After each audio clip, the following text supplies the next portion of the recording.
In my last video, I talked about how the St. Louis Cardinals and New York Mets played for 25 innings in a game that stretched over 7 hours long. Mercifully, at 3 in the morning, it came to an end, concluding the longest continuous game in Major League Baseball history. But during my research for that video, I came across an interesting little thing. A book detailing the story of two teams that played a game that went for over 2,000 innings, and nobody seems to remember it. Of course, I had to pick it up and learn for myself the history of the Iowa Baseball Confederacy. Written in 1986 by W.P. Kinsella, the Iowa Baseball Confederacy was the second book published under his name, coming after the sensation that was Shoeless Joe. In that book, a man living on his farm in Iowa is compelled to build a baseball field in the middle of his crops.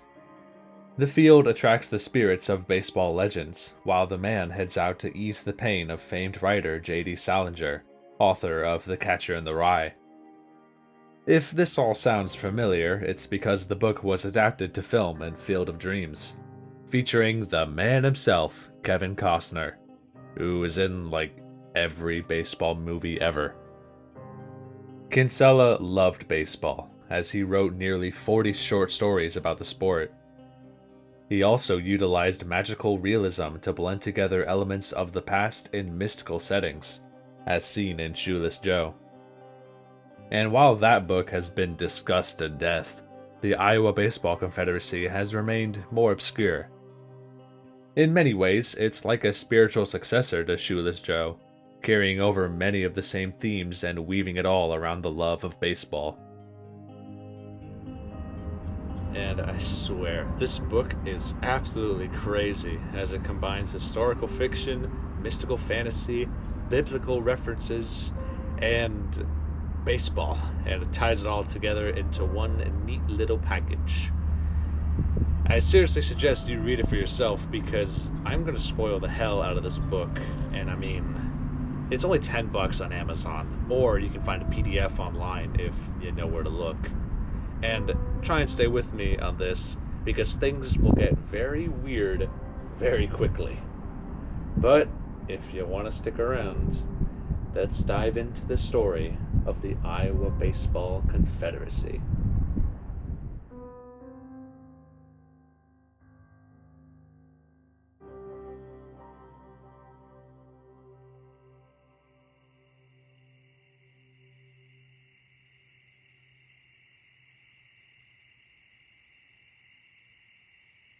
Gideon Clarke is a wealthy man, as he came to inherit his dad's company after his sudden passing. He plays the trumpet, is married to his wife Sunny, and lives happily in the humble town of Onomata, Iowa. By all accounts, he is a perfectly normal and well-behaved man. However, one thing about him has come to dominate his life for years on end, an obsession driving him mad as he sought desperately to prove himself, prove that what he knows is the truth. He has to find it eventually, for he knows that the game happened on that fateful day 70 years ago. The Iowa Baseball Confederacy was a minor league that existed from 1902 to 1908. It spanned 6 teams across the state of Iowa, and featured players that were good enough to be comparable to the major leagues. They looked to show their own strength, as in 1907 they invited the Detroit Tigers to come play the IBC All-Stars. The team politely declined, however, feeling the possibility of losing to them would be too embarrassing to handle. But 1 year later, they struck a deal with an even bigger prize.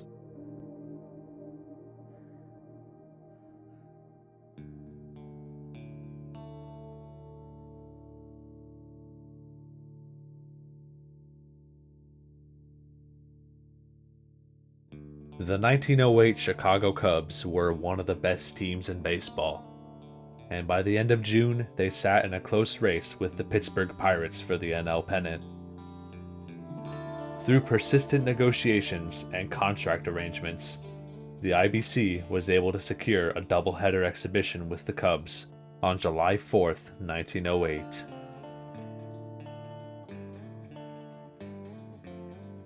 The event would draw hundreds to the little town of Big Inning, and the league would finally get their chance to legitimize themselves in the larger baseball world.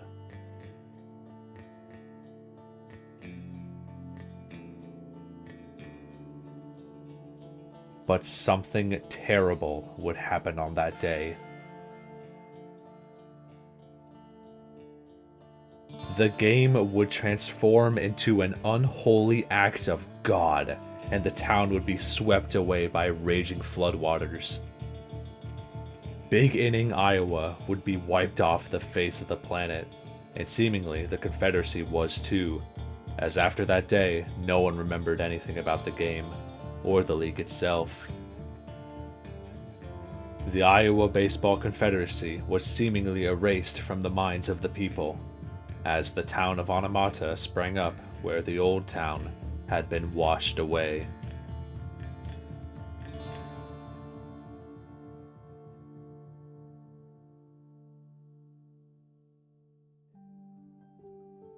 For 43 years, the people of Onomata lived on completely ignorant to the truth. The people who saw the game, played in the game, and even organized the league itself went on as if it never existed. But one night, somebody would open their eyes, and that man would be Matthew Clarke, Gideon's father. He had just met the lady that would eventually become his life, in Darlin Maudie, and while the two sat under a tree, a thunderstorm brewed over them, and Matthew was struck by lightning. But he was not killed, or even injured, as instead, in that moment, he was bestowed the knowledge of the Iowa Baseball Confederacy. Yes, this is real, and if you think this is weird, stay with me, because it gets a lot weirder. Ever since then, Matthew became obsessed with the league, trying to find anything to prove its existence. He wrote to the Cubs, the founder of the Confederacy, and even developed a 288-page manuscript that he submitted to the University of Iowa. But nobody knew anything or believed his tales, dismissing them as fiction at best, or discrediting his character at worst. Even as he would start his own family, raising his son Gideon and his daughter Enola Gay, yes, named after that Enola Gay, his life was still dominated by the Confederacy. He drove away his wife and daughter, leaving only Gideon at his side, who listened to his father's stories intently, not necessarily believing him, but not shaming him either. In the night, Matthew would play the trumpet to take out his emotions, which were often filled with anguish and frustration. And Gideon would eventually pick up the trumpet himself, perhaps prophetically, as he was named after the biblical Gideon, who led 300 Israelites to victory with his sword, lamp, and trumpet. Naturally, the two would bond over baseball, as they would go to games together.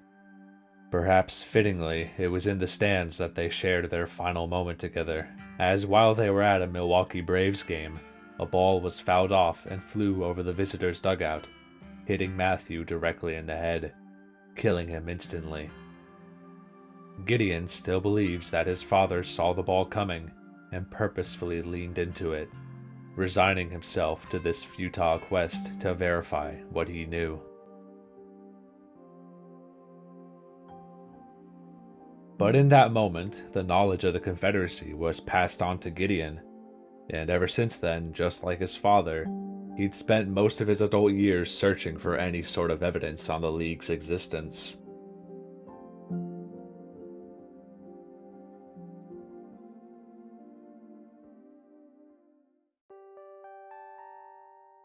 Predictably, every avenue he's looked at has resulted in a dead end.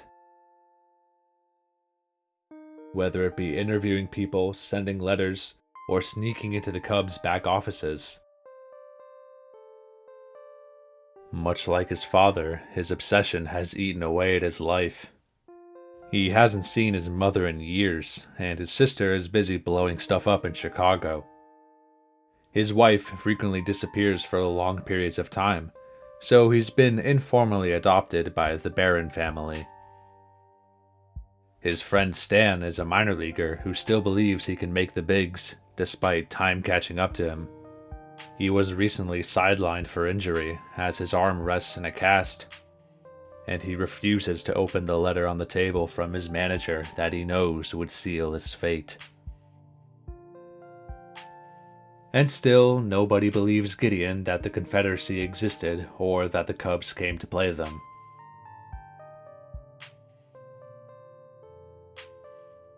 But that doesn't mean there isn't anything strange about the town of Onomata, Iowa. Like flowers talking to him, or dishes washing themselves. Missy sees them too, the daughter of the Barons, who's lived a remarkably healthy life for someone with Down syndrome. Gideon's father sometimes talked about seeing a large Native American man walking through the field, and would mention these cracks in time where some things seemed to slip through, like how he was the only one to know about the Confederacy. Missy's mother, Mary Lyle Barron, can similarly recall stories that no one else can, like this one where, okay, let me get this straight. Back in the day, there was a priest who did some pretty nasty stuff to his family, resulting in everybody leaving him, including his wife. The man was so distraught that he went around town crying about it, even though nobody offered him any sympathy. So, like any normal person would, he stole some dynamite, walked over to the town's baseball field, and sat behind second base for a while, before blowing himself up. But wait, we're not done here, because the wife came back and went over to where he was buried. Or rather, where the bits of flesh they could recover of him were buried. She gathered the pieces of him in large bags, then drove off. And when she came back for church, her husband was brought back to life, unaware of the fact that he should be dead. The couple lives happily for a while, but one day, as they were walking out of church, the man's daughter arrives and shoots him in the chest. The man falls over and transforms back into those sacks of flesh, his body writhing around inside. And his daughter finishes him off, using the last of her bullets as she had wanted to save one for the wife, who watched the entire thing in silence. Then she just left, vanished like smoke. And the daughter's name was Sunny, just like Gideon's wife. Yeah, this is the kind of book we're dealing with here.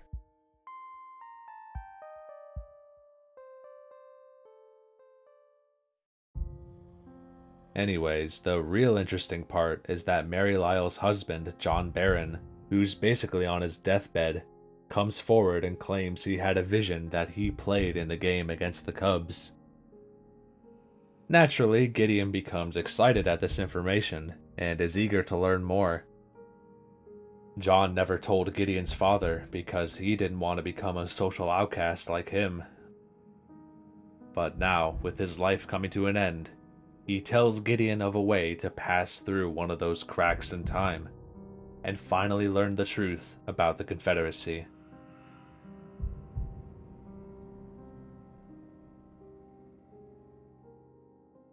On July 3rd, 1978, 70 years after the League was erased from everyone's memory, John leads Gideon to an old abandoned train, which used to run right by the ballpark where the infamous game took place. Gideon brings Stan along to see for themselves, as he was curious, but also skeptical of his friend's claims.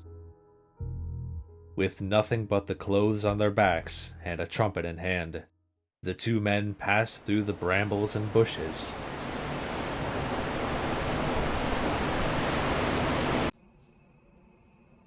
And when they emerge to the other side, they find themselves stepping onto pristinely cut grass. Stan's arm has mysteriously healed, and the air around them is different. Before them, a baseball field sits atop a lonely hill, with a large tree nearby standing tall over the Iowa River. They had slipped through into the past.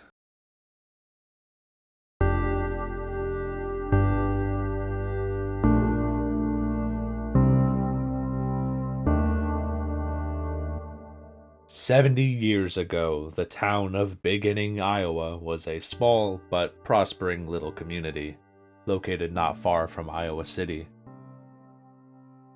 With the news of the big game spreading around like wildfire, people from all over the state have descended on this town, coming by foot, horseback, and train to witness the spectacle on display. Frank Luther Mott, the commissioner of the Confederacy, is here to umpire the game. The Cubs have brought on a legion of stars, including Joe Tinker, Johnny Evers, and Johnny Noisy Kling, to name a few. Led by player-manager Frank Chance, they've asserted themselves as one of the best teams in Major League Baseball.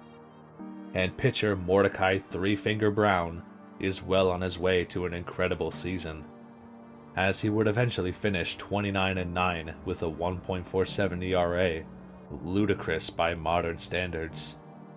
They even have their own mascot, a hunchbacked midget by the name of Little Walter, who handles the supplies as they unload from the train. On the other side, the Confederacy All-Stars are a bunch of ragtag country boys, although they still have their own merits to them.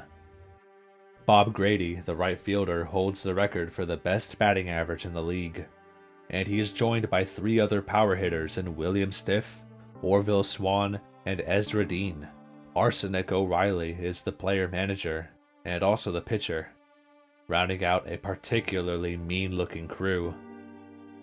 And also on the team is a young John Barron, playing shortstop, a spiffy young man looking to prove himself in the major leagues. As Gideon and Stan join the crowd to watch the game, the Confederacy players take particular notice of him, eyeing his shiny white hair. They treat him as an albino, which is a rare genetic condition where someone is born with extremely pale skin, eyes, and hair. Due to their rarity, they've been seen as bringers of good fortune in various cultures, and the players of the Confederacy view Gideon as the key to beating the Cubs. Gideon, though not actually an albino, makes a deal for the players to leave him alone in exchange for giving Stan a shot to join the team. Stan was always looking for his chance to make his name known and get a shot at playing in the majors, and in practice he impresses the other players, earning him a spot on the bench, right next to Gideon, who remains as the team's mascot. Stan has his opportunity to play ball with the big boys, and he tells Gideon, "I've got a few hits left in me." Before the game starts, members of the nearby church come to the field to sing what has become the theme song of the little town of Big Inning. Gideon joins in, bellowing the notes from his trumpet, as the town proclaims, "I shall not be moved."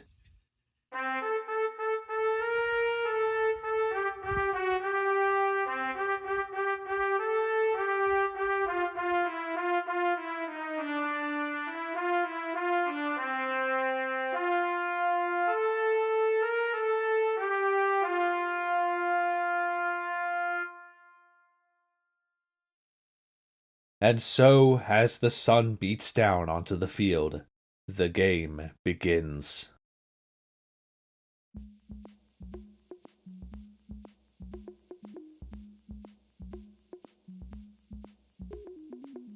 The first few innings come and go quietly, with both teams in a deadlock. The Confederacy is able to hold off the Cubs' potent offense, no-hitting them through 4 innings. They attribute their success to Gideon's good luck, as the players rub his hair before going up to bat, much to his dismay. In the 4th, the Confederacy breaks through, with 2 men on and 2 out. The catcher, Henry Pulvermacher, waits for the slow ball and smacks it down the left field line for a single. The Confederacy has taken the lead. It doesn't last, as Frank Wildfire Schultz smacks a ball deep to right. Now, back then, even if the ball landed among the spectators, the player can still retrieve it and try to get the runner out before he gets home. Basically, no automatic home runs. Sure enough, this ball lands about 20 feet deep in the crowd of people, who set up blankets and picnic baskets on the grass. Grady pushes through the crowd to find the ball, but by the time he throws it home, Schultz has crossed the plate. The game is tied. It remains that way as both teams get chances in the 7th, but neither score. A conference is held at the plate between the teams. Since they were scheduled to play a doubleheader, the deal was that the first game would be only 7 innings. And as there was no winner, Mott declares the game a tie and announces the second game will start soon. Chance is furious. He demands the teams continue playing until a winner emerges, lashing out with surprising hostility. "No game I manage goes undecided," he goes on. "We play extra innings or we don't play at all." Despite the fact that the Cubs are supposed to leave early the next day to head back to Chicago, Chance insists they play on. When O'Reilly objects, Chance sinks his venom deeper. "We'll play one game at a time. Worry about the second one when we start it. That's why you're bush leaguers and we're big leaguers." O'Reilly responds, "We haven't fallen apart like bushers, and that's what you're sore about." The game continues, and as a shadow passes over the sun, Gideon swears he sees the shadow of a man with a native headdress behind second base. In the 9th, the Cubs pile on as 4 runs cross the plate, taking a 5-1 lead. In the bottom half, the Confederacy hangs in there, and they get a run back from a single by Pulvermacher.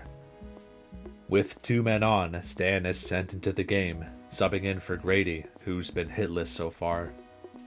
He takes a ball high and inside, and then sends the next one 12 rows deep into the crowd. The game is tied once again. They play on, with both teams scoring a run in the 13th. In the 16th, Mott addresses the crowd, declaring the second game has been cancelled. The sweltering sun doesn't relent. Players and fans are sunburned, people head for shade, the lines for drinks stretch on and on. After 18 innings, the crowd begins to dwindle, as the players are sweating buckets. Mott again tries to convince the teams to call the game, telling the Cubs that they've more than fulfilled their obligation to this city. Chance's response is swift and direct. "Play ball." Even O'Reilly has resigned himself to push on, believing the game must be decided.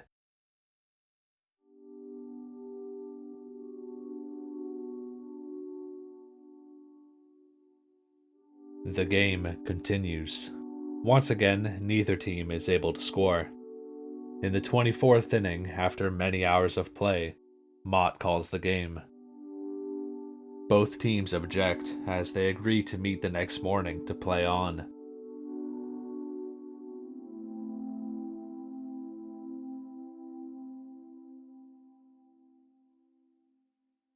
That night, a party is held to celebrate the 4th of July. The players eat together at supper, with John Barron allowing Gideon and Stan to stay at his place for the night. Fireworks are set off, and the community hall has been cleared to make way for the night dance. Among the people, Gideon notices a woman who bears striking resemblance to his wife Sunny. As he talks with her, he discovers her name is Sarah Swan, brother of one of the Confederacy players.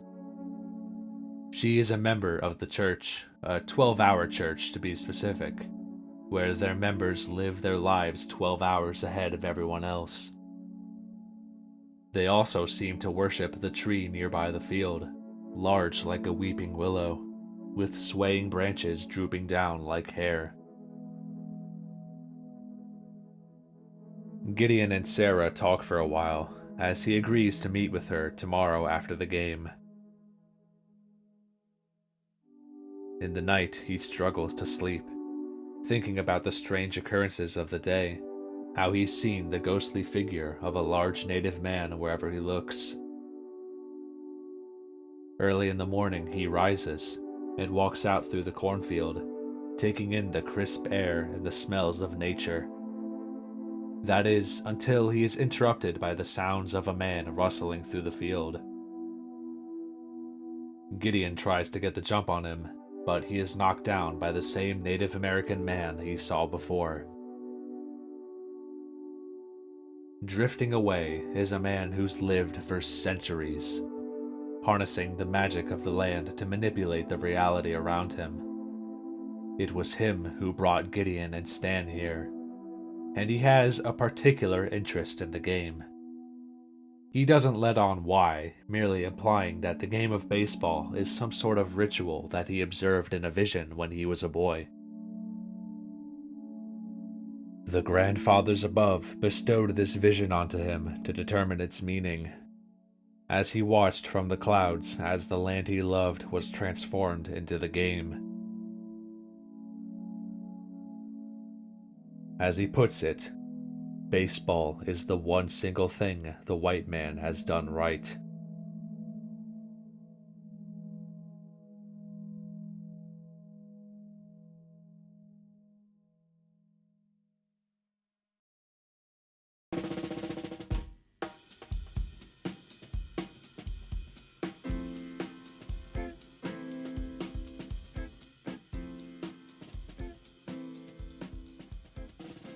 As the sun rises, the players take the field for the second day of action, and right away it looks to be over, as in the 25th the Cubs load the bases only for Chance to knock in a double to score them all.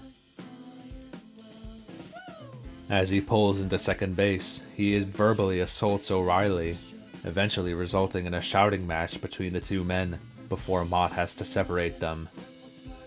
But as fate would have it, the Confederacy mounts a comeback in the bottom half, as they get two men on once again.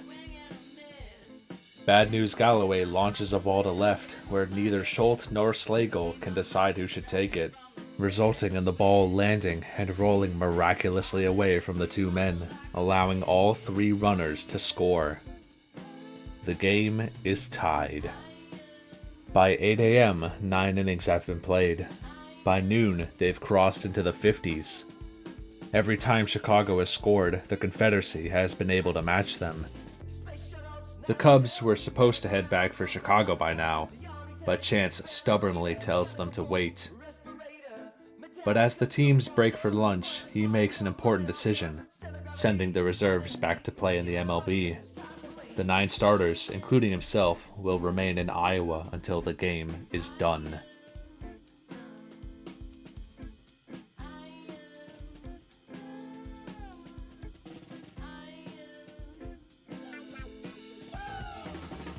By the end of the second day, the teams have played 85 innings of ball. It's impossible to know how many hits or errors there have been. The only things that matter now are the score and the time, as both teams still remain tied at 11-11. It should have ended in the 84th, where Brown hit a single down the middle, and Chance, who was on second, rushed to the plate. Despite Dean making an incredible throw, Chance was able to slide in just before the tag was made, giving Chicago the lead. Or not, as Mott, who was all the way by the mound, called him out. Naturally, Chance immediately chewed him out, spewing out curses and obscenities left and right. But the call stood, and the Cubs would be denied their victory. The next morning, Gideon awakes to the sound of steady rain. Going against all logic, Stan heads out to the field anyway, despite Gideon proclaiming that they cannot play. But a little rain won't stop this contest, says Stan. And sure enough, all the Cubs and Confederacy players have returned to the field for the third day of baseball. The rain makes it hard to get any good contact on the ball, and the wet dirt slows down any grounders, making for easy outs. Shortly after play begins, a mysterious man shows up to the field. Bill Clem, the old arbitrator, has caught the train and is here to take over umpiring duties for Mott, who heads over to be the base coach. There is no one here to watch the spectacle, and only a single reporter has dared to brave the storm to comment on the game. He cries out for answers as to why they're still going, but Clem keeps it blunt. The game shall continue until it is resolved. Even with the rain pouring the whole day, the game is not slowed at all. The players remark on casual discourse, with Stan still obsessively keeping track of his average, which always seems to remain slightly over 300. O'Reilly and Brown continue to pitch lights-out ball, like they haven't been throwing for 90 innings straight. The rain doesn't hinder them in the slightest. There's no point in keeping score anymore. The game continues on. The downpour doesn't relent as the clouds darken and drench the poor players. They do their best to keep going even after the game has crossed the 100-inning mark, but even Clem is inclined to call for a suspension of play. But just when it seems they have to call the game for the day, the rain eases up, allowing them to continue. They get to the 145th inning before darkness comes. At dinner, Gideon comes face to face with Elder Wample of the 12-Hour Church, who seems to have developed a particular interest in him. The church itself has had quite the history, as it was built when Wample dropped his Bible on the ground, and was unable to lift it from its roots. He declared the church be built on that spot, despite the land having a bad omen, as not long before, men camping there were killed in their sleep by a large native man. Of course, that man was Drifting Away, who took out his rage on all who opposed him, due to the murder of his wife, Anamata. He buried her beneath the green canopy of a flutter-leaf cottonwood, and from that spot, the Black Angel statue grew from the ground. But still his grief continued, carrying on for many moons until he was told by a spirit of the animal kingdom that Anamata's spirit was separated to the four corners of the earth. Eventually, they will come together, and Drifting Away will be reunited with his wife. But there's no telling how long he would have to wait for that to happen, and Drifting Away has been here for many, many moons. But that's not all there is to him, as while Gideon has continued to see Sarah each night, something strange has begun to take root. One night, Drifting Away appears before Gideon and tells him to stop seeing Sarah. He knows Gideon is from outside time and that he cannot be with her, but of course Gideon refuses his warnings. He sees in Sarah the life he could be living with Sonny. Sarah represented a second chance, and he would not let go.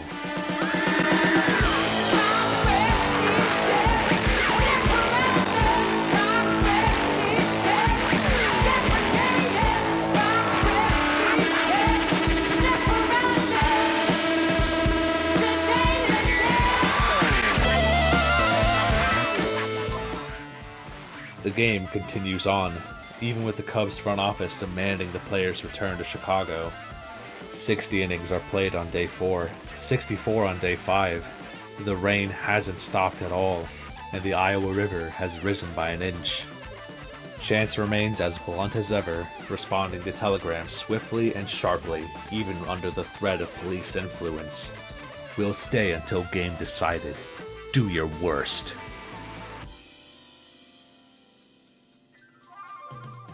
On day 6, every batter hits the first pitch they see, causing the game to fly by.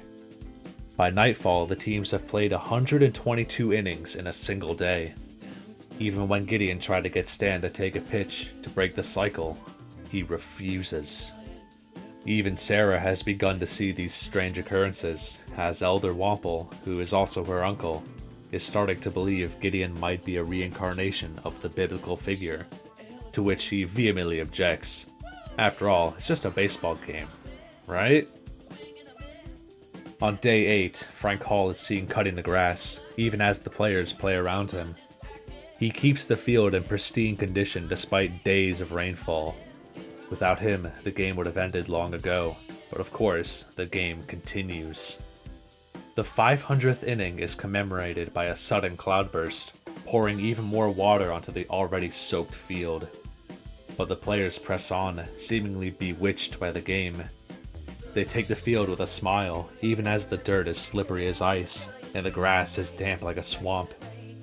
They still play as elite as ever, with the Cubs infield continuing to pull off miraculous plays.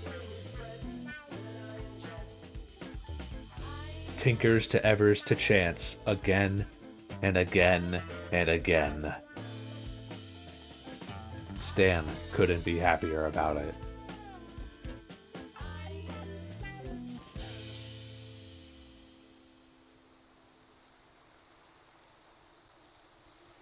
On day 11, a quartet appears to watch the game, sporting a drum, fife, accordion, and tambourine.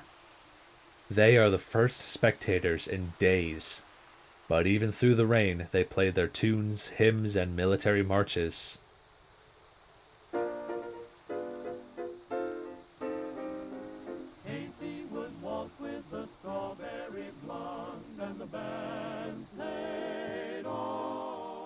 It's unknown who they are or why they've come, but their music soars through the air, cutting through the cracks of the bat and the thumping of the rain. The reserve players have been unable to keep the Cubs in contention, as they've lost 5 in a row. Rumors of President Teddy Roosevelt sending troops to stop the game have spread through the town, but the game continues on. That night, Stan pushes off his oncoming sickness. He sees that if the Confederacy pulls off the win, they'll be famous, and he'll get his shot in the bigs, completely oblivious that he's 70 years in the past. The Iowa River continues to rise, as the lowlands of Big Inning have started to flood. By the end of day 12, the game has reached 753 innings, with still no signs of ending anytime soon. It's like the teams have been binded by fate, only permitted to score when the other has. The tie is always restored not long after it's been broken.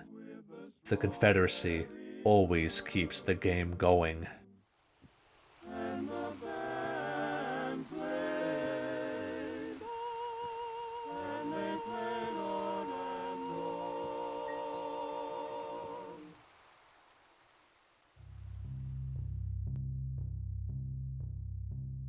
In due time, the true nature of the game is revealed, as Gideon meets drifting away once again under the stars. He remarks how he has stayed put because of the holy tree that sits by the water, and how he's defended it from the warriors who've killed his wife. All these years later, and her fate has become intertwined with the game. Using his magic, he's been pitted against the grandfathers to try and make the Confederacy win. If he prevails, he will be reunited with his beloved wife. However, Gideon would also lose the love of his life, the woman who suddenly captured his heart, presumably because she is one of the pieces of Onomata. Suddenly, Gideon has found himself in the middle of this titanic struggle between a man and his gods. It's the grandfathers who have caused the unceasing rain, and it's drifting away who's been keeping the Confederacy in the game for so long. What was once a friendly exhibition has become a war of attrition, with the players merely acting out their roles in this cosmic dance. The land shall crack, and the waters shall cleanse this world of its sins, and the game will continue on.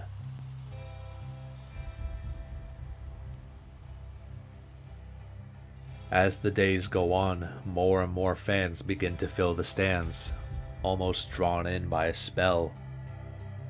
50 becomes 200, becomes 800, becomes 3,000 people, willingly coming to this game in the rain, riding on the train past the Iowa River, which begins to splash against the dirt beside it, rising little by little each day.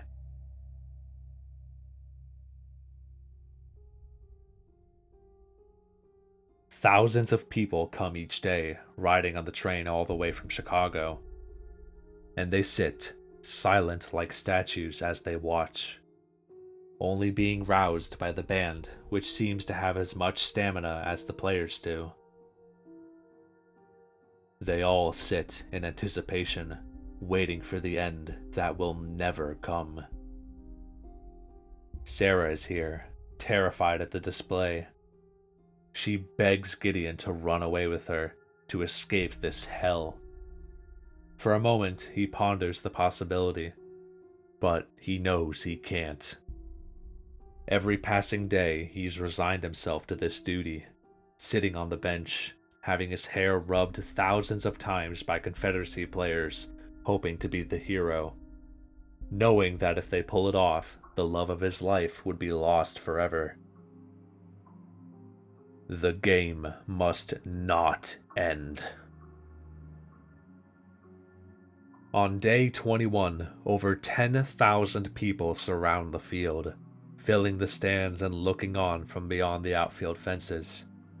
They stand like posts drilled into the earth. They shall not be moved. The day begins in the 1274th inning. By midday, the lightning begins, flashing across the darkened sky and striking the land in its fury. It doesn't matter. The game continues on. As it strikes near the right field line, a woman cries out from the crowd, "Lightning is God's instrument!" Elder Wample emerges from the church, Bible in hand, as if to try and exorcise the demons that haunt this field. "God's instrument can shrivel the soul until it is tiny as a black pea." The crowd responds, "Amen." Another man strikes out at the plate. "God's instrument can zipper open a chest, expand a heart, fill it with love for all mankind." The crowd lifts their hands to the sky, praising the Lord as the lightning dances overhead. It strikes the holy tree, which repels the electricity back to the sky in defiance. The chanting, rattling, and moaning of the crowd grows in intensity. The sky accepts the lightning's return, and seems to charge its power as the clouds swirl in a whirlpool of fury. In an instant, the lightning is shot back to the field like a comet, striking Bob Grady, the Confederacy right fielder who's been alternating with Stan. The flash disappears just as quickly as it came, and in its place, a smoldering corpse lies on the grass.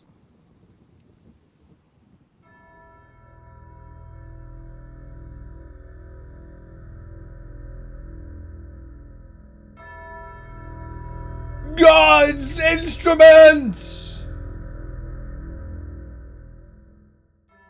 O'Reilly motions for Stan to take his place, and he does. Gideon, compelled as he is to run over and check the body, does not move from the bench. No matter what, the game must continue on.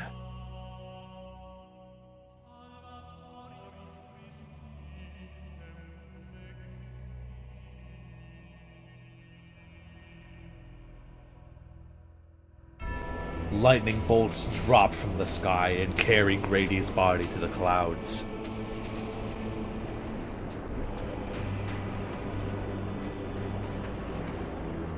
The players play on. As the game ends for the day, the people file out in silence, returning to their homes.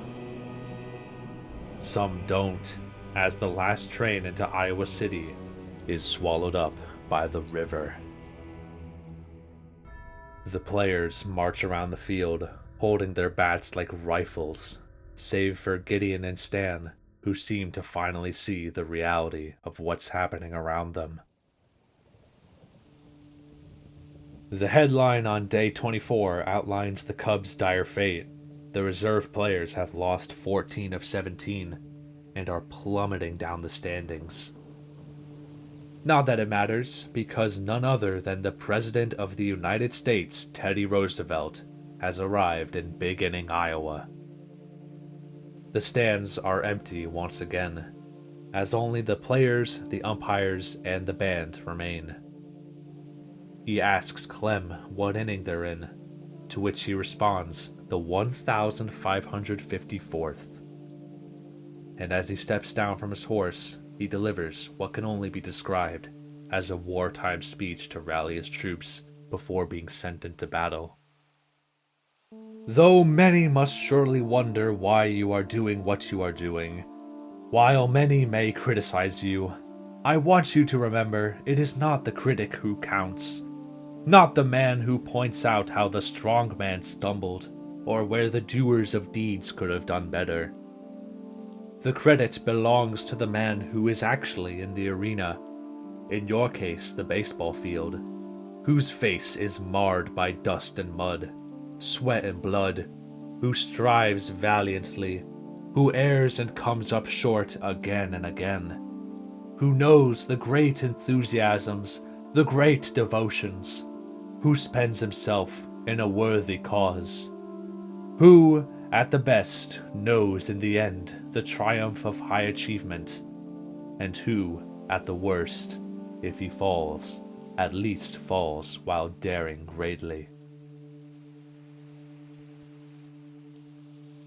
Before he departs, Teddy himself steps up to the plate. O'Reilly easily strikes him out. Not even the president is safe from the curse that's been laid on this field, as he was visited by drifting away the previous night, and he would serve as the design for the $5 gold piece. He leaves just as quickly as he arrived, and the players are left alone once again.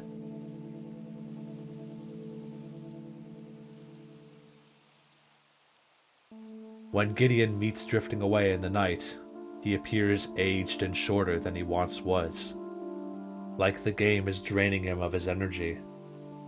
He reveals that his weakness caused Onomata's death, as he chose to let his weary body rest instead of pushing himself to return to her in time. The game is his last chance at redemption.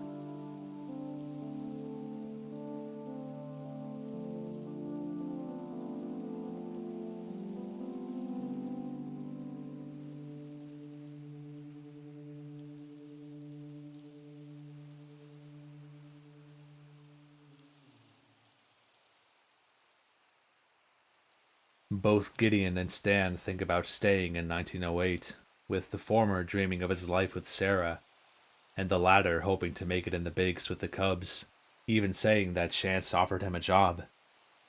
Sure enough, he's kept his average over 300 all this time, and is relishing in finally getting his chance at the majors.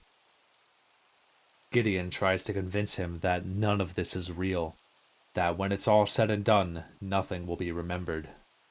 Stan will never make it to the bigs because this game never happened, and he never played in it. But right now, the game is real enough for Stan. I wouldn't trade these last couple weeks for anything in the world, he says.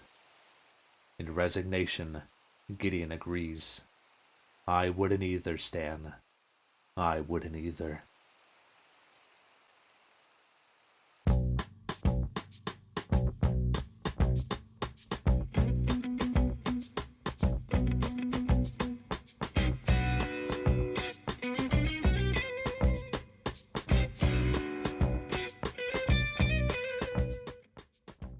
It's midway through day 28 when perhaps the most perplexing event yet transpires on the field. A hot air balloon begins to descend, landing in center field. The pilot disembarks with an older man who claims he invented the balloon they rode on, and he has come to watch the game. As he sits, he claims he invented baseball as well, in 1506. He says he came here through a crack in time, making passage easy. He makes notes in his book, musing over how he measured the dimensions of the field to be just right. Mott recognizes him almost immediately. The mysterious old man is Leonardo da Vinci?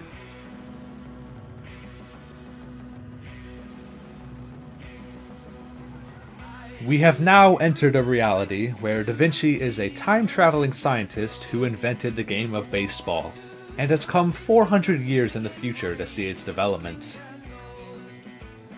And despite the hellish conditions of the game before him, he's pleased by its practical application, even believing the sport has some future. And then he just leaves. Yo, what?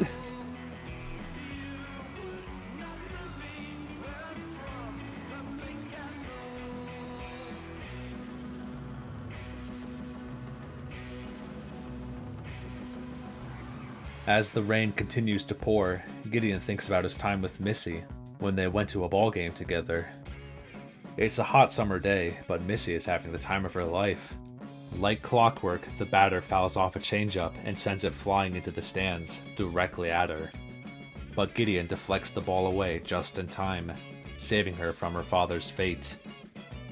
Missy is more concerned about her spilled drink staining her dress, but the two keep the ball as a memento from the game. It's then that Gideon realizes how much he loved her. He's brought back to the game in due time, as Stan continues to foolishly believe he's headed for Chicago.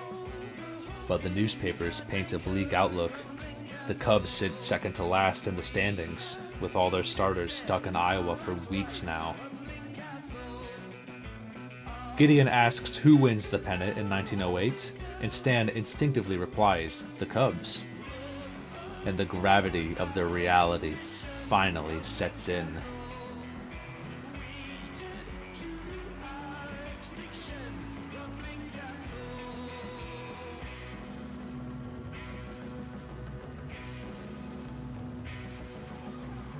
The 1908 Cubs in our world remained in a fierce battle with the Pirates for first place, bouncing back and forth and ultimately coming on top with a 99-55 record.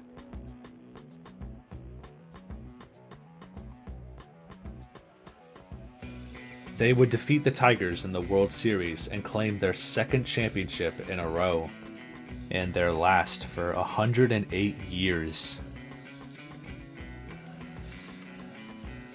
Whatever happens here will be forgotten, and the universe will correct itself in due time.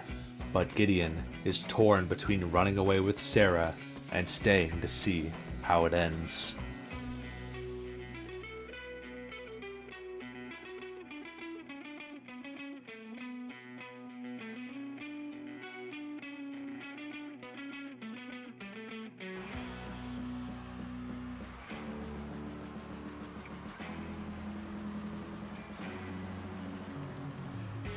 It's been a month since the game started, and the rains have been bellowing down on the poor town of Big Inning, Iowa, almost non-stop. The streets have been flooded for days, with people evacuating and abandoning their homes. Max Yakum arrives and is ready to move the houses away from danger. But the people will not budge.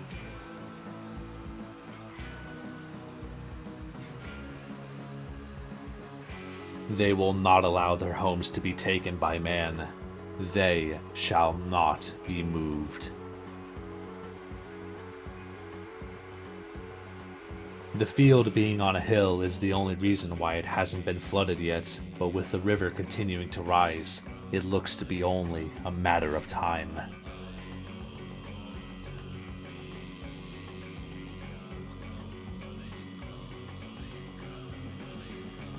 But as always, the players remain, huddled under the stands, warmed by Little Walter's fire as he dries the baseballs. They discuss trivial topics like who the greatest pitcher is, completely oblivious to the apocalypse around them. For these players, the only thing that matters is baseball. I don't want to go into dust.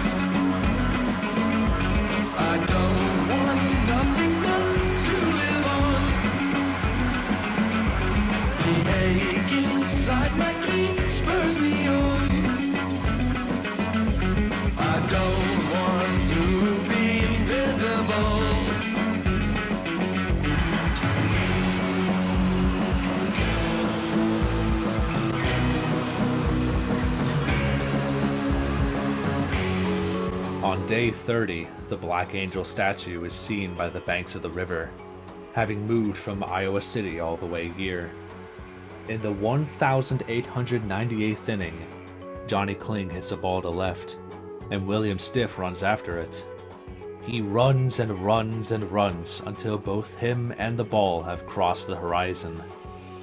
A few days later, the newspaper reports that a dazed man in a rotting uniform, with his shoes worn down to expose his bleeding feet, was found in the New Mexico desert, chasing after an imaginary fly ball. On day 32, inning 2026, the Black Angel of Death takes her place, filling in as the new right fielder. It catches the attention of Sarah, who stands by the right field line in awe, the only spectator remaining. It's here where Gideon makes his decision. Tomorrow night, he and Sarah will run away from this cursed place before something terrible happens.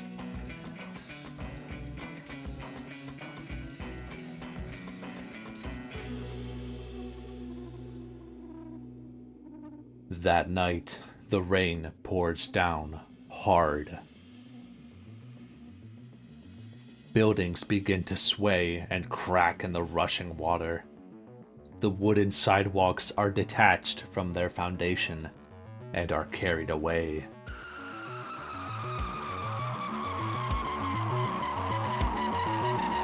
I see through the bricks to the sea, crumbling castle, inching closer each century, crumbling castle. Waters rising up, big and green, crumbling castle. Are we safe enough, safe enough? The concrete foundation groans as the water chips away little by little. The town must pay for its crimes against baseball, and in one swift strike, judgment is cast down.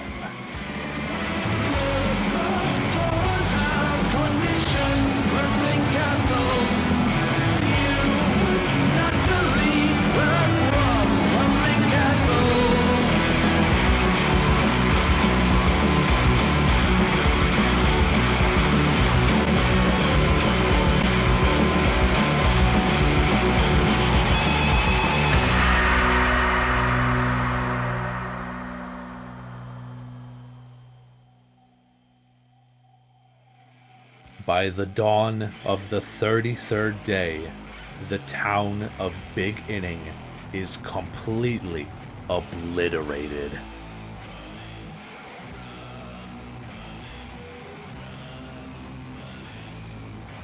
Homes float in the current, stores are toppled sideways, and no sign of human life remains in the submerged land.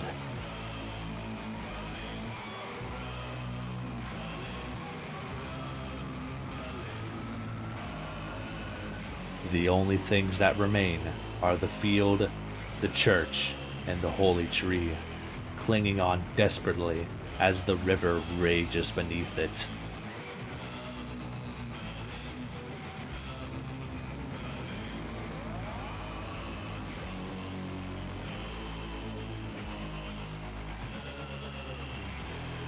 The game continues on.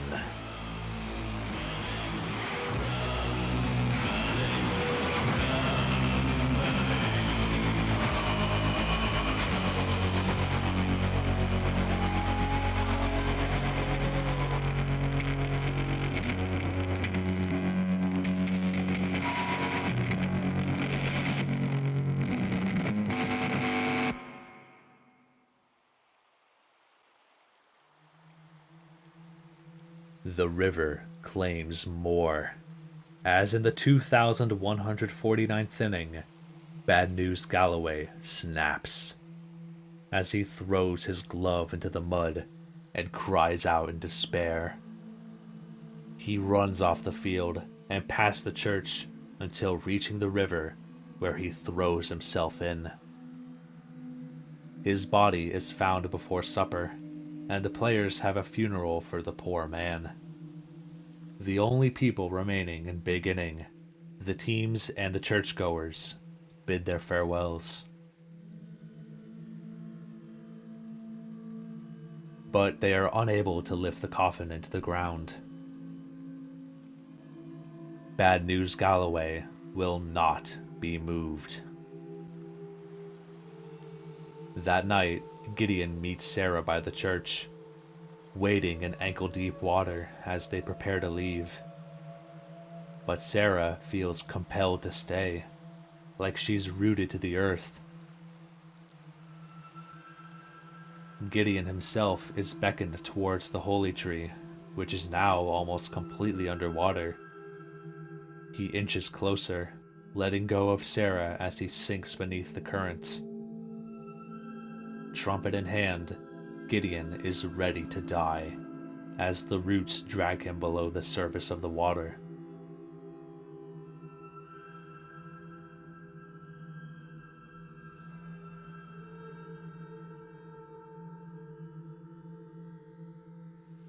But his time has not come yet, as he is saved by drifting away, who cuts him free and brings him to the riverbank.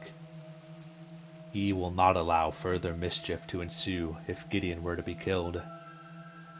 But the act has come at a cost, as he is punished by the grandfathers. Drifting away was supposed to kill Gideon for trying to take Sarah away, but he couldn't, and now he can no longer influence the game. Whatever happens now is up to fate.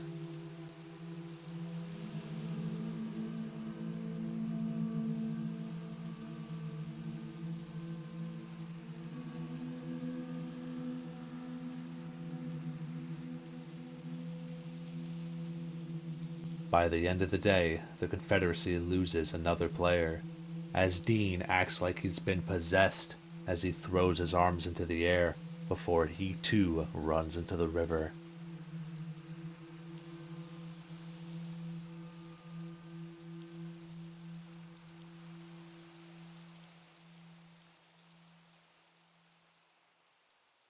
In the 2204th, the Cubs have loaded the bases for perhaps the 100th time. But something is different, as horrid laughter emerges from the Chicago dugout. From the mass of players emerges little Walter, bat in hand as he steps up to the plate. O'Reilly is furious at the display, but Clem allows it, which only further enrages the Confederacy pitcher. "I'll kill him then!" he screams. "If you send him to bat, he has to stand in the box, and if he does, I'll kill him!" But Chance stands up for his player, demanding the game continue. Even as Walter steps up to confront his fate, and as O'Reilly continues to threaten him, he shall not be moved. "I heard you treated him like a son, that you loved him, and he loved you. Are you willing to let him die so you can score the go-ahead run?" O'Reilly says to Chance, before turning to the midget. "See how your father values your life. If you step in the batter's box, I'll drill the ball through you." Walter curses in response, and the game continues on. The first pitch is high, the second even higher. The third grazes right past his nose. Still, Walter does not back down. "You were warned," yells O'Reilly to the Chicago bench as he hurls the final pitch. The next thing Gideon hears is the sound of the ball hitting flesh. Then the splashing of water as Walter and his bat crash to the ground. He's taken to the train and carried away as he barely clings to life. The game continues on.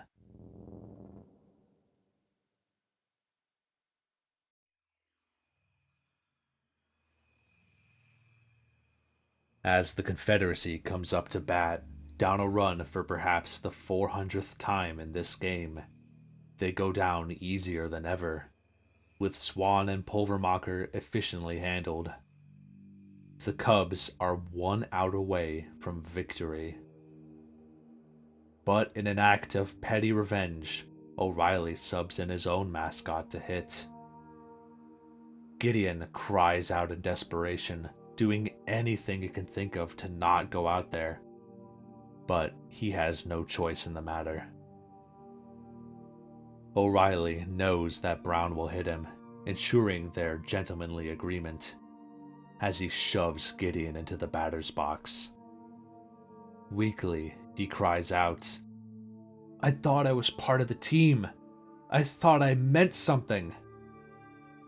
But O'Reilly looks him down with venom in his eyes. "You're a mascot, a good luck charm. What makes you think your life is worth anything? You're not a baseball player." Even Stan does nothing to intervene, cheerfully telling Gideon to get a hit. Or to get hit. Frantically, he snatches a lamp used by the church and wears it over his head. He steps into the box where Brown hurls the first pitch down the middle for a strike. The second curves a little closer. The third comes right for him, and Gideon is barely able to duck away in time. He's hardly stood up again when the next pitch comes, this time right for his ear, but once again he avoids it. As he rises to his feet, he sees Brown, his uniform rotting and tearing, the flaps on his shoes blowing in the wind, his face weary and sickly, and his eyes still burning with just as much fury and emotion as when this game first began.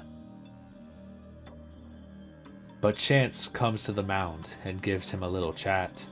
When Gideon nervously steps into the box, Brown's pitch is right down the middle for strike 2. The Cubs are 1 strike away from ending this torment. But as Gideon comes to realize, he can't lie down and lose the game. For if he does, drifting away will never be with his love again. Even if the Cubs win, Gideon will have nothing, as he had already tried and failed to leave with Sarah. He owes it to drifting away to stand tall in this moment. He yells out to Brown, "I thought you had good control." Brown glares him down. "You couldn't hit me if you wanted to. I'm too quick for an old man like you." Brown's eyes glow with rage. "Coward!" Gideon screams, piercing through the downpour. And in one quick motion, the game goes on. When Gideon comes to, he's lying on the bench, with Stan at his side. He feels his face for any mark, but is surprised to learn that the only damage is a small bump and a tiny cut along his ear. As it turned out, the ball had hit the lamp hanging over his head, saving him from certain death. Gideon had been spared from oblivion twice now. And naturally, Stan came in to run for him, and Barron tripled him home, tying the game once again. The game will keep on into the ether. On the night of day 34, little Walter passed away. He was administered his last rites despite not being Catholic, as a father from another church was summoned and held at gunpoint by one of the Confederacy players.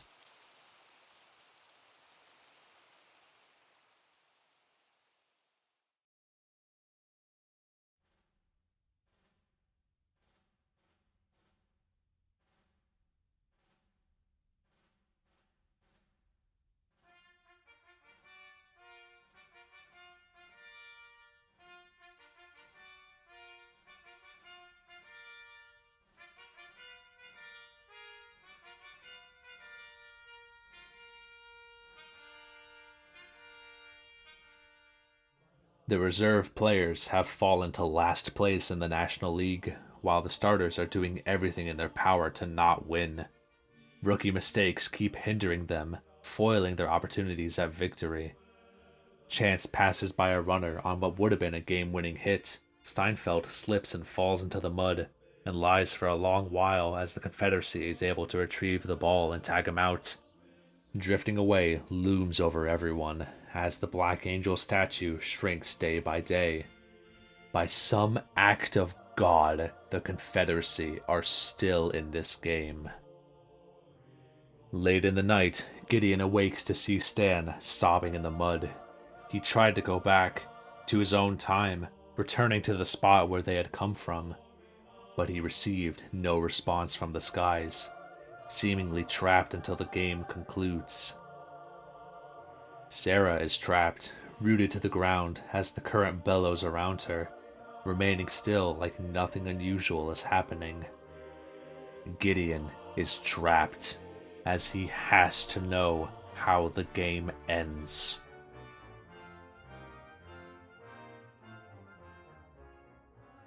He dreams of the game where Drifting Away is firing at the players and hits Steinfeld in the leg, his uniform soaked in blood. The people of the church gather around, and Gideon steps forth to take command. With trumpet in hand, bats are dispersed among the crowd of players and preachers as Gideon leads them into the wilderness.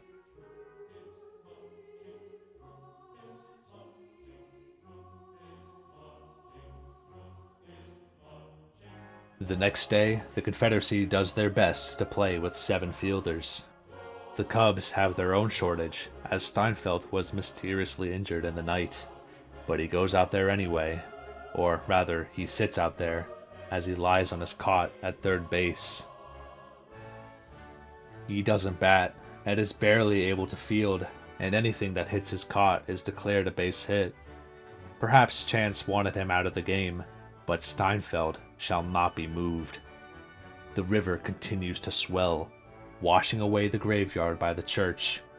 But still, the men of the 12-hour church stay. There is nothing in the world that will get these people to leave. Nobody shall be moved.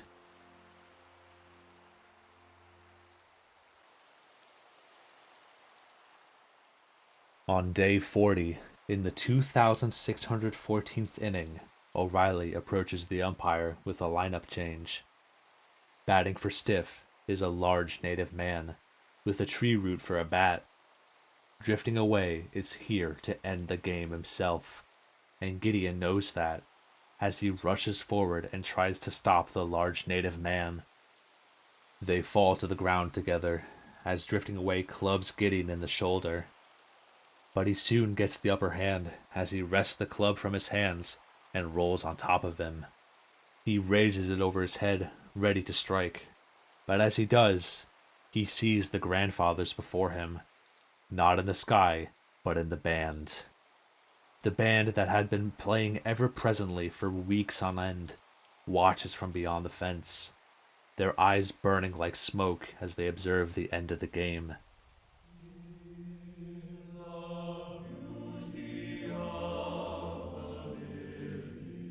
At this moment, Gideon realizes he can't defeat Drifting Away. Christ was born across the sea. His torment has been much longer than his own, his suffering much greater. With a glory in his bosom that transfigures you and me. In doing so, he has failed his own quest in keeping Sarah, but perhaps he never had a chance with her in the first place. It's like batting out of turn. As he died to make men holy. Drifting Away swings and misses the first 2 pitches, not even coming close to making contact. But O'Reilly suggests he switch to the other box, and on the next pitch, he hits it hard. Let us die to make men free, while God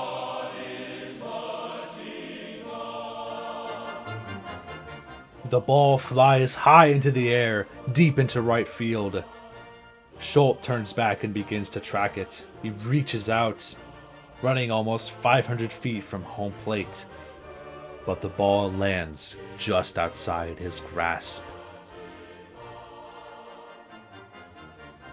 By the time he grabs the ball, drifting away is already past second base. And as he crosses third, the Confederacy players all run beside him, shouting and screaming as drifting away rounds the corner and heads for home plate. Schultz throws it to Evers, who turns and fires to Kling. But even with the perfect throw, it was too late, as drifting away races right past him and across the plate before the ball reaches. The game is over.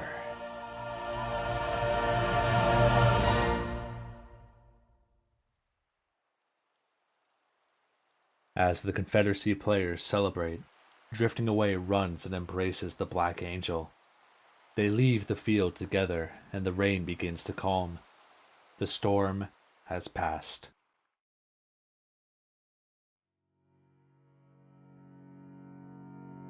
Mott ponders how the Confederacy will continue its schedule, but his thought remains unfinished as both teams finally depart from the ballpark.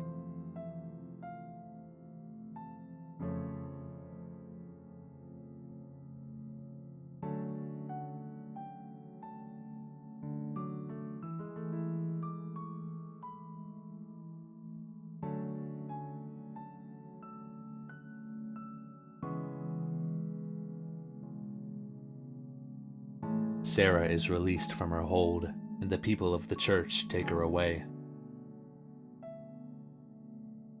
The church itself is at last swept up by the river, as it slides into the current and tumbles down the slope. As it floats by, it strikes the holy tree, dragging it along until it is uprooted from the ground. Both the tree and the church are drawn into the waves, and while some were able to escape in time, Elder Wample remained amid the wreckage until the end.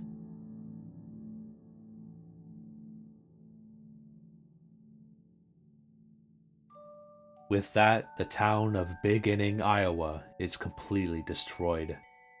The only things that remain are the bleachers and the backstop of the field. There is nothing to do but wait until nightfall, where Stan can return home to his time.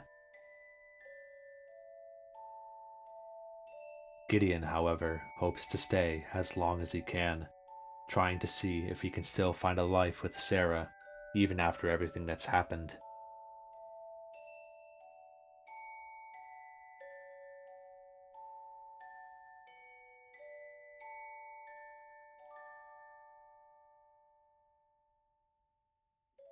But as they sit on the soaked bench, their feet sinking into the mud, everything suddenly...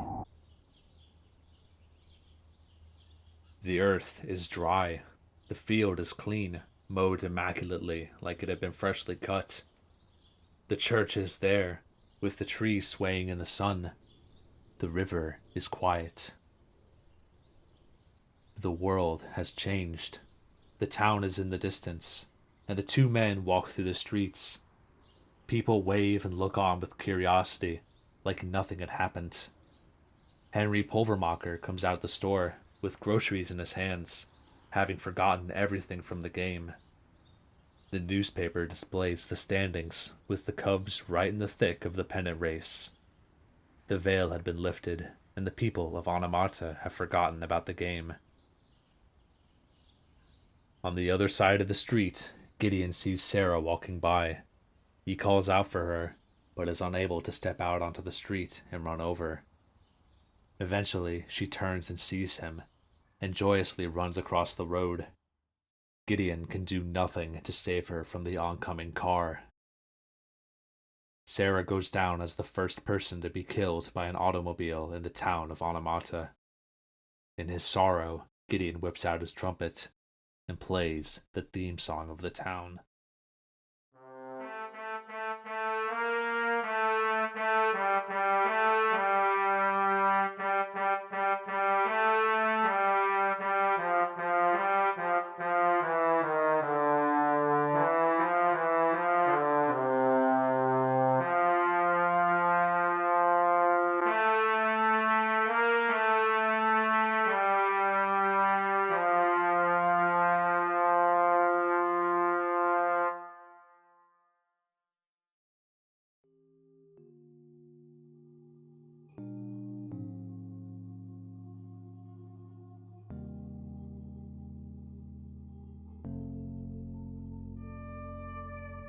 That night, Gideon and Stan return to the train and step through the crops to return to 1978.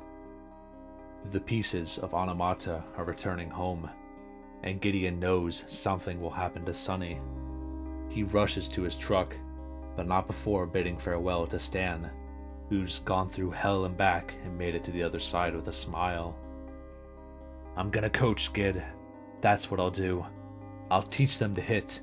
Send me a hitter or two to the bigs," he says. Gideon replies, "You'll do that, Stan. I'm sure of it." He runs to his truck and speeds down the road towards I-80, where sure enough, Sonny is there at the side of the highway. Gideon calls out to her in desperation, begging her to stay, but like she always has, Sonny runs away, as the two of them rush through the eastbound lanes and into the ditch in the middle. In one last act, Gideon grabs onto her, to which Sonny pulls away one last time, swinging her suitcase and hitting him in the head. "Leave me alone," she says. "I can't come back. I can't ever come back. You've never been able to see you're better off without me." She runs forward into the westbound traffic and meets the same fate. When Gideon rises to his feet, he sees a truck on the side of the road, with its driver panicking. Sonny's body is nowhere to be found, disappearing like smoke in the air.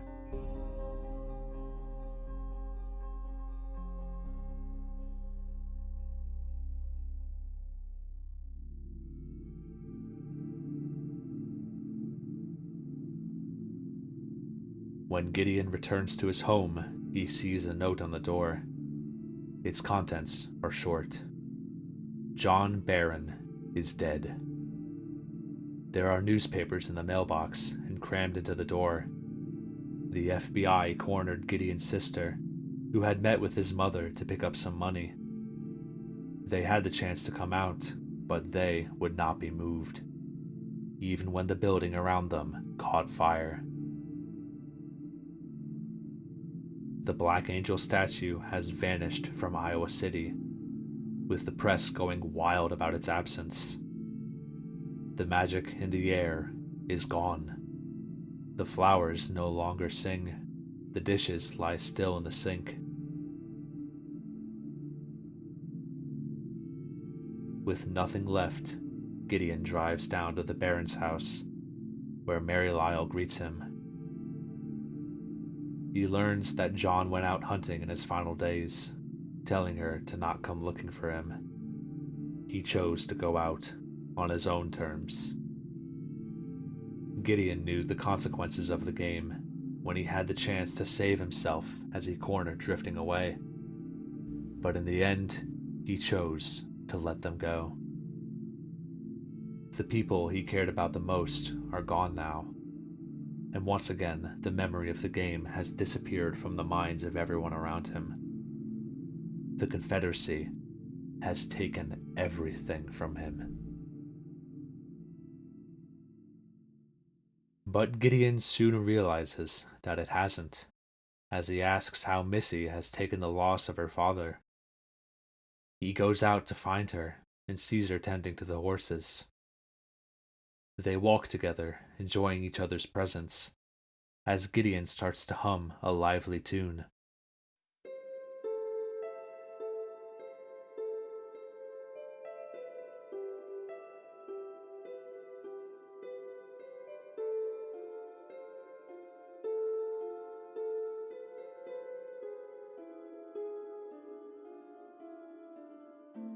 They break into song, dancing together as they walk along the road.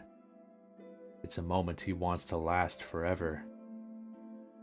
But he realizes they are not alone, as two people walk nearby. They are Native Americans, a man and a woman, and the former turns to look at him. His voice is soft, and he wears a checkered shirt and baggy trousers, but his eyes remain the same. Gideon asks if he is happy, to which the man replies he is. When asked if he's played before, the man replies that he did once, a long time ago, pinch hitting in a single game. Perhaps they will meet each other once again on the field one day. The magic hasn't left after all in Automata, Iowa.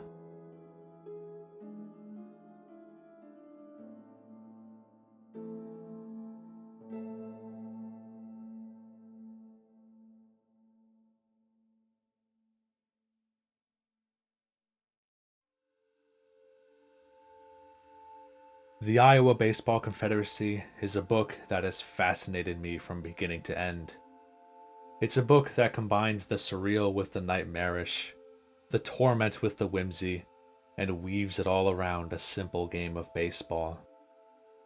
It's absurd, it's outlandish, it's downright ridiculous at times. But at its core, it's a story about dreams and how far one can go to fulfill them. The obsession over the Confederacy led Gideon across time and destroyed his life. But in the end, he is still able to live on, coming out the other side with his heart intact.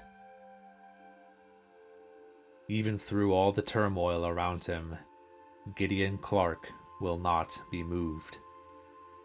It might not be the greatest novel I've ever read, or even the best piece of baseball media I've ever seen, but it's definitely one I'll never forget.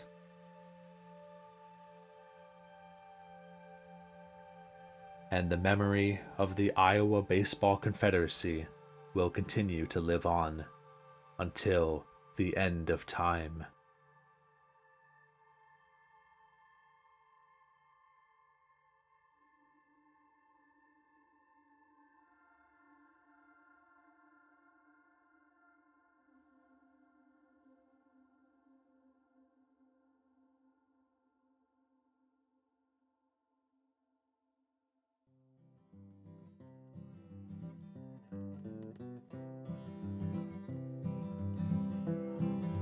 Glory, hallelujah, I shall not be moved. Anchored in Jehovah, I shall not be moved. Just like a tree that's planted by the waters, I shall not be moved. In his love abiding, I shall not be moved. And in him confiding, I shall not be moved. Just like the tree that's planted by the water, I shall not be moved. I shall not be moved. I shall not be moved. Just like the tree that's planted by the waters, I shall not be moved. Though all hell assail me, I shall not be moved. Jesus will not fail me, I shall not be moved. Just like the tree that's planted by the water, I shall not be moved. Though the tempest rages, I shall not be moved. On the rock of ages, I shall not be moved. Just like the tree that's planted by the water, I shall not be moved. I shall not be moved. I shall not be moved. Just like the tree that's planted by the water, I shall not be moved. I shall not be moved. I shall not be moved. Just like the tree that's planted by the water, I shall not be